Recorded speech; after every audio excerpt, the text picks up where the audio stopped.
Hi, I'm Senior Grandmaster Jimenez from Kajukenbo Live, coming from South Lake Tahoe.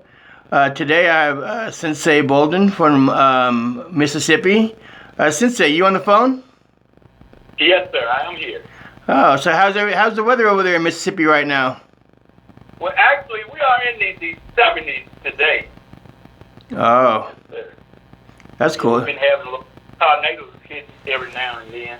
Yeah, we're probably in the 90s right now up here.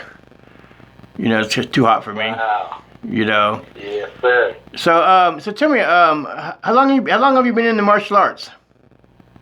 I've been in the martial arts for about 41 years. Wow, that's a long time. How old are you now? I am 58 years old. Oh, I got you by about 4 years. Wow. So, tell me, why did you get into the martial arts? Well, actually, I have 6 sisters and 6 brothers. One of my sisters and one of my brothers was in the martial arts before I got into it. I wasn't interested in it. And I used to see them practice their forms and their covers. And I kind of got my interest up on learning it. So my brother started self-training me at home in my mother's backyard. Oh. And one day he told me that I need to join the dojo. So I went on and enrolled into the dojo and stayed in it. But they left once they received their orange belt, but I continued my training in the martial arts. Yes. And I didn't play any other sport. No basketball, no nothing. Just the karate. Yeah, that's cool. Yeah, I played baseball all through when I was younger and through high school. But to be honest with you, I only played it because my dad wanted me to, because I was so into martial arts. That's all I cared about. Yeah. And another reason I got into the martial arts, I weighed when I graduated high school, I was probably 110 pounds, if that, soaking wet. Wow. Very, very thick guy. And I was extremely shy. Yeah. Yeah, I remember, in fact, me and one of my grandmasters, Grandmaster Baca, we were talking about this the other day.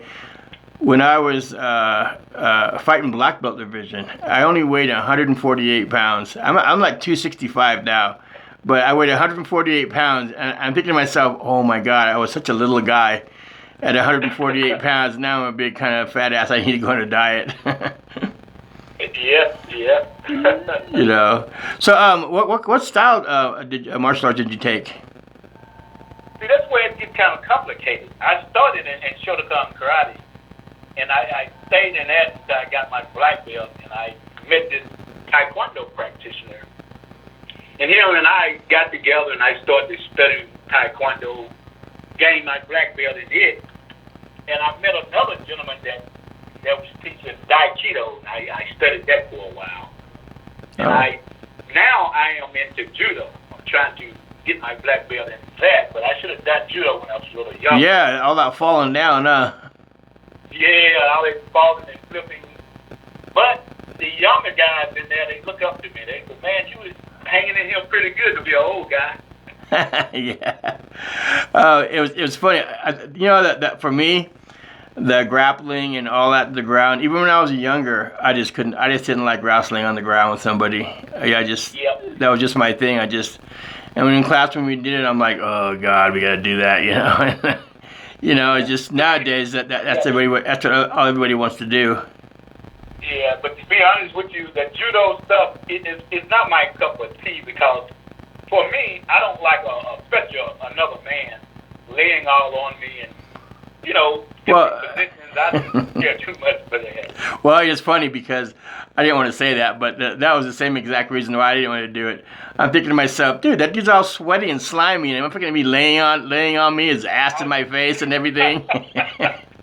Yeah, I'm just like, yeah, you know, I don't know. Some people, they don't care about that, but I was like, ugh, gross, you know, and because I've had some students that are so sweaty, I mean, after the exercises, I mean, they're just like drenching wet. And I'm thinking to myself, even being a stand-up partner, I'm thinking, dude, you're really splashing sweat all over me and stuff. You know? Yes, sir.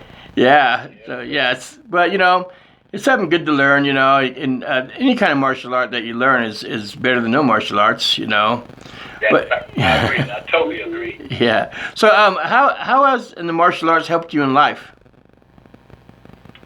Say that once again. I said, how has the martial arts helped you in life? Actually, like I said, it helped me a lot, especially with my shyness. Through the martial arts, it taught me to get out of being shy because I was extremely shy. And by doing that, Yeah. performing in front of thousands of people is kind of bring you out of that shy. Yeah. You sound like me. Yes, sir. And then it also helped me with my, I would say, my not integrity, but my self-control, I would say. I have a very quick temper, but through the martial arts, I've been able to actually control that. Yeah.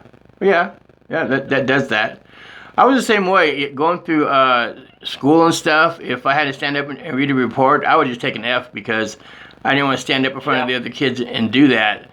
And how Senior Grandmaster Vargas got me out of that is I remember I was only a little kid when I was in there, and I went to a morning class one day, and of course I'm a little kid and they're all older, and he had me stand. I wasn't sure on the form. So he hands me, and he knew I was shy and stuff. So he stands me up in front of the whole class, and he goes, "Do Pinyon 4." And I'm like, and I only knew part of it. And he goes, so I was embarrassed too, because I'm standing in front of all these people. And he told the whole class, he goes, "I want you guys to stare right at him and don't take your eyes off of him." And she does Pinyon 4. And I sat up there for 10 minutes, just sweat beads coming off my head. But that kind of broke me from being my shyness. And like you said, now you can go in front of 1,000 people competing, and you don't even think twice about it. That's right. And also that the martial arts is a very good thing for kids to be into. It really is. Oh yeah, I agree 100%. Yeah, and I feel a lot of people they see me on Facebook and they say, "Man, it's hard to believe that you say you're shy," because the way I speak on Facebook and the way I demonstrate my techniques. But what they don't understand, I'm just looking in the camera talking. To me, it's easy to do that. Yeah. For now. Yeah. Especially when I'm speaking on something that I actually know about. Yeah. Yeah. Exactly. Yeah. I mean, for me, when I was competing, I did better when there was more people in the audience. If there was a small amount of people, I was like, eh. But the more people that was in that auditorium, I mean, the more pumped up I got to do, my stuff. You're absolutely correct. We have a lot in common on that. Yeah. Yes, sir. Yeah, because sometimes, I mean, it was, especially back in the day, it used to be packed. Not like it is now. It used to be packed. And, Oh, yeah. And so the more the merrier, just they're really good. And plus we had top competitors we were competing against. It just wasn't, two people, one person. Nowadays it's got down to like, I don't go too many tournaments anymore, but a few I went before the pandemic, I'm like, you gotta be kidding me. There's like 2 people in your division. There's 1 person in your division. I got this guy that posts, oh, I won 10 first places. I go, yeah, but you're the only one in the division. That's right. Yeah, I mean, but so tell me about something about your tournaments. Well, actually, we have a tournament coming up this Saturday. It's an MKA tournament. Oh, wow. And I am thinking about competing in that, of course. Yeah, if you do. Other than that, I have competed in tournaments in Atlanta, Georgia. They call it Battle of Atlanta. Yeah, the Battle of Atlanta. Yeah, I've been there. Yeah. That used to be a big one. Yes, sir. I'll never forget. I met Chuck Norris, Joe Corley, and the late Joe Lewis at the Battle of Atlanta. Yeah. Joe Corley years ago used to throw that tournament when the national circuit was really big. That's right. That was back in, I want to say, 89. Yeah. I used to travel the circuit and compete. I used to go to the Diamond Nationals and all that stuff with Cynthia Rothrock and George Chung and all those guys. And also I competed in New Orleans. They call it the Slugfest tournament. Yeah. Yes, sir. Yeah. We're known on the circuit board. You what? I said, I'm very known when it comes to the tournament circuit. Yeah. Oh, I used to, when I was going through the ranks, that every weekend we were at a tournament. But when I very first started, there's probably tournaments every 3 months, in at Oakland Auditorium and stuff, and it'd be packed. Everybody from all over every weekend name was there, and then it started to, then it started graduating to like almost a tournament every weekend, But every weekend, no matter where it was, we were there. Exactly. I never forget when I was graduating in high school. I had our prom. We go to your prom and that. Mm-hmm. I had a choice back then. My mother told me she'll pay for my prom or she'll pay for the tournament, karate tournament. I couldn't do both. Guess which one I chose? A tournament. Yes, sir. Yeah. Well, you know what? I missed one tournament one time, and Chuck Norris was going to be there, and he was going to be the center judge and all that good stuff. And it was in Ernie Reyes' West Coast Nationals. But my daughter was born that day, and she went to labor the night before, and I'm all, damn it, I'm going to miss the tournament in the morning. But it was my first child at the time. So then, for that split second, I'm thinking, well, maybe I can make it back. And I thought, no, I better not do that. So, I stayed with her. But that's the only tournament I really missed, was back in the day, was that one tournament. Yes, sir. Yeah, and the tournament, is good because, it gives a lot of people a lot of confidence, and it makes them, especially the children, when they win their first trophy and they're walking up, they're so proud and everything. In fact, I used to throw 2 tournaments a year. I did it for like 10 years straight. And it was pretty successful. And then towards the end. I also over the years, I think I have accumulated probably 250 trophies over the years I've been competing. Oh wow, that's good. Yes, sir. I have a lot of them. Well, what happened to mine was. Believe it or not, I had about 1,000 trophies, and they wrapped my whole building inside my studio. And then in 1992, somebody set it on fire, and I lost all my magazine covers, all my trophies, all my awards. So that's why in 1993 I came back out of retirement, just to, win a few more awards and put them on the walls. But yeah, I lost every one of my trophies. Were gone. I think maybe 2. Actually, my grandpa had 2 of them. But that was heartbreaking because all the magazine covers I was on, all the articles, all gone. Wow. Yeah, it was just pretty sad. Speaking of magazines, I used to have a collection of black belt magazines all the way back to 1972. Wow. I had all of that. Hurricane Katrina hit here, and the building that it was in got flooded out, and all of it got damaged. Every one of the magazines. Oh, wow. That's and crazy. And one guy on Facebook was looking for this particular magazine. He was going to pay $100 for it, and I had that magazine in my possession. Sure did. Yeah, I used to. When I was a little kid, man, I couldn't wait till Black Belt and Karate Illustrated magazine came out. Those are my. Those are my. And that was my. I'm only a little kid, remember? I was my dream. I'm thinking to myself, oh my God, one day I would love to be in a karate magazine, and da-da-da-da-da. And a couple years went by, and I got my black belt, whatever. We did this one tournament, and I took first. And I didn't, and so I'm looking through the magazine, and way in the back page, I think it was the last page, you need a magnifying glass to see it, but it had a thing about who won the tournament, and it had my name on there. I'm like, oh my God, it's just like, I went out and bought like 4 or 5 copies, I mean, I'm not exaggerating. You probably need a magnifying glass to see it, But that was my thing, And then later on, I wound up being in Karate Illustrated like every issue for a year, But it was, but yeah, that first, I still remember this day. I was just like, oh, Mom, Dad, come here, look, it was funny, But that's, it's just the way it goes. Tell me how the martial arts schools are coming back after the virus where you're at.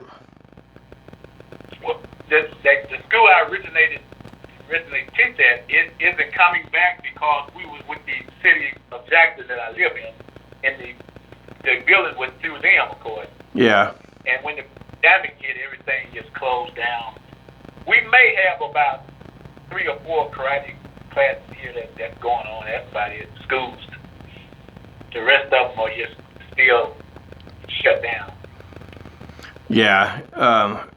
Yeah, I would hear the same. Well, they lifted up the thing now, so you can be able to come into the studios. But I don't know if you can have contact. But I know a lot of people that I know, a lot of my friends that had studios, they wind up closing them all down. Yes, and my thing was to, of course, be in my own dojo. Just before the pandemic hit, I had all the paperwork in order and everything to start my own dojo. Oh wow, yeah. Yes, sir. Yeah, when the pandemic hit, they just threw a monkey wrench and everything. Man, I missed it. You know, for us, you know, the different countries fly us all over into their countries, and they have me teach and stuff. Myself and Senior Grandmaster Lagera, and we had almost every month booked. We were going everywhere. I was doing that hit. Of course, you know, we couldn't go nowhere, and I wouldn't go anywhere anyway. But they closed everything down. I know our student from Nepal, you know, she's begging us to come now, but even now, and I got the shot, but I'm still a little leery yet to get on a plane with a bunch of people and go 37-hour flight, you know, to Nepal. You're right. Of course, I got both of my shots and everything. Yeah. And mostly, it's trying to clear up here. You can go in places without wearing your mask, of course, but I still prefer to wear mine. So. I wear mine too. I mean, one of my black belts give me a bad time about it, but when I go in the store, I put the mask myself and my 3 children. We have the mask, and then when we get in the car, of course, we take the mask off, and we put the sanitation lotion on our hands and stuff. And I'm not taking a chance until it's completely over, if it ever gets over. You know, I know people take their masks off now and thinking, oh, you know, and they go into a bunch of crowds until they get sick one day, and then they're going to be sorry. Yes, sir. Just like my wife's mother, she got it, of course. She lived with us. Yeah. But when she goes to the store, she don't wear a mask, and she ends up contracting it. Matter of fact, she's in the hospital as we speak. Oh, wow. Is she going to be okay? They have her on the breathing treatment. And as far as that's all I know about it. They want to go up to this. Yeah, see, I have asthma, and when I get the flu for myself, I can barely breathe. I have to have a breathing treatment and everything because I can't breathe. So I know if I get this, I'm kind of shit out of luck. Yeah, you're right. Yeah. Sure. So, what do you see yourself in the martial arts in 10 years from now? In 10 years from now, matter of fact, in 5 more years, I'm going to retire. And that's when I told my wife I'm going to once again try to get my own studio. Yeah. And that's what I want to do. On my retirement, I want to teach martial arts full time. Yeah. That's my goal. That's great. Yeah, I just put out a video actually last night. I finished it up. How to enroll students and stuff. I had my studio in the same location for almost 40 years, and we had about 400 We had about 400 students, and there's a trick to doing that. And you know, our program we did always worked, and it never failed us. So if people are interested, if they go to the wwka.com, they'll see it, and if they're interested in that, you know, because I can guarantee if you just know what I say, in 12 months you'll have about 400 students in your studio. Wow, yeah, I'm gonna check into that.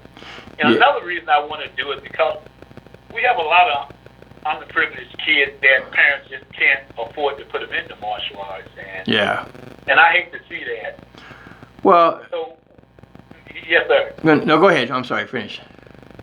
And I hate to see that. So my thing is this: if a child wants to be in it, but the parents can't afford to get in it, adjust the price for the student to get in it. That's what I would do. Adjust the price for that.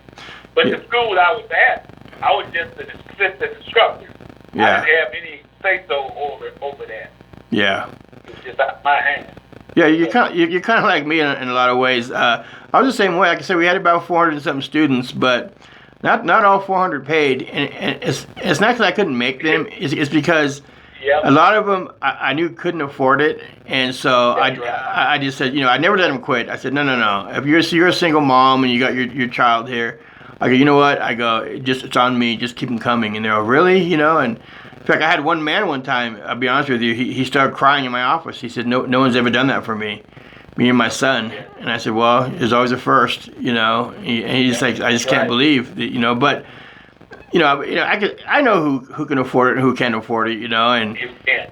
yeah, and I got a big heart, so I mean, their money, I don't need that money, I'd rather have them there, That's right. And to me, you will get rewarded from that simply because I have taught kids that were younger and that came up to be adults and had their own kids, and they'll come back to the dojo and put their kids in it. Yeah, exactly. Yes, sir. Yeah, for me, I get a lot of people, even to this day, after 30 years, whatever, 40 years, I get a message on my Facebook or a text saying, hey, I just want to thank you again, for letting me come in years ago and not charging me and stuff. I said, oh, no worries, and stuff like that. So it's kind of like, it comes around in a different way, Yes, it does. Yes, sir. And that's what also makes a good teacher is when you have somebody that like yourself do what you're doing, and do that to a student, because a lot of black belts out there have studios that I've talked to. They won't do that. You don't have the money. There's the door. Get out. And to me, right. that's not a martial art teacher. Far from it. It's sure not. It's not. It's not. Yeah. You're right. That's what you're there for, especially when you reach like the grandmaster, part of it, I mean, you're there to help people, just not take their money, I totally agree. Yeah. So, we wrap this up pretty soon. Do you have any closing statements you'd like to make? Well, I'd like to share this with you. A lot of people have asked me, I would say, why do I get on Facebook and share self-defense tips? Yeah. And what made me do that? If you don't mind me explaining it to you. No, go ahead. I have plenty of time. What happened was here in Jackson, about 10 years ago, the young lady was carjacked, and the guys took her off, raped her, and left her for dead, but didn't kill her. Wow. So I was looking at the news that night, and I told my wife, you know what I'm going to start doing? I'm going to start making videos on Facebook just to teach ladies how to be aware of their surroundings and how to get out of certain situations. She told me to go for it, and I started to put the little bits and pieces on Facebook. But at that time, most people say it's not true. But at that time, I was the only one sharing stuff on Facebook dealing with the martial arts. I wasn't seeing anyone else doing it. They said you couldn't teach that through Facebook or Zoom classes. But now, everyone is doing it. Yeah. But you said it could be done. No, I watch your videos. When you put it on, I watch. What the other day, didn't you do a side form in the backyard? Yes, sir. I sure did. Yeah, I watched them all. That's the form I'm going to. Well, I didn't do the whole form. I know. took the movies from. I've been working on it for the tournament on Saturday. That's cool. That was the first weapon that I ever did. I did I did the size at a tournament. My first time I ever did. I did forms and stuff. And I thought, well, I want to do weapons. So I practiced with the size and stuff. And that was my first one that I did. But then I wound up doing like this, the double swords, the whip chain, things like that, commas. Yeah, my favorite weapon is the comma. Every time I compete, I play first using the comma. Yeah, I did the same thing. In fact, I split my back up in one time. We were at a demonstration. There was probably about 800 people, and Great Grandmaster Gaylord, he knew I was national form champion, and he's like, okay, go out there and do a form. So I just did a regular form. And I come back, he's like, do another one. I'm like, okay. So I went up there, back to back, and I did another one. By that time, I'm fucking beat, and then he's one more. Well, I made the mistake, because I did my whip chain, and then I did the commas last, and they were razor blade sharp, and I didn't have a shirt on. Oh, yeah. And I'm doing my form and stuff, I did a roll, and it went across my back, and I sliced my back open, and thank God it went sideways, not in. And anyway, I did a roll, and I stuck the comma right into one of the audience's leg. I poked right into it. I was that close, right? And I just kept going. You know how it is. I just pulled it out of his leg. I just kept going, and I did the stuff, and I got a standing ovation, right, after I got done. And the blood's pouring down my back, and of course, Great Grandmaster Gaylord is he's like, oh, good. It shows that it was sharp. I'm like, yeah, that's what he was. But the funny thing was, years later, that guy that I stuck the comma in his leg, he was a Fremont police officer. He came up to me one day and he's like, you remember me? And I went, no, not really. And he's yeah, he goes, you stuck your weapon in my leg. And I went, oh, you were the one? He said, you know, he goes, that was one of the biggest honors I ever had, you sticking that in my leg. He goes, I showed that scar to everybody, you know, and I go, oh, okay. You know, I didn't go too deep, I just poked him in like a quarter of an inch, but still I poked him, you know, and, you know, it was just a trip. But yeah, I was, after 3 forms back to back, I was beat. Most definitely. Yeah, especially the whip chain. The whip chain takes a lot out of you, you know. You know, but yeah, it sounds like you know you know. I hope you do well this weekend, and if you do, make sure you film it so that way we can see it on the Kajukenbo Live and the Facebook. I am definitely going to have it filmed. Yes, sir, I am. All right, well, let's go ahead and wrap this up. I'm Senior Grandmaster Jimenez. This is Kajukenbo Live coming from South Lake Tahoe. I'm with finishing up with Sensei Bolden, and I want to thank you for being our guest today. And we'll be watching more of your videos on Facebook like we always do. And again, go to our Kajukenbo Live. Make sure you hit subscribe and enjoy our videos. Thank you. Yes, sir.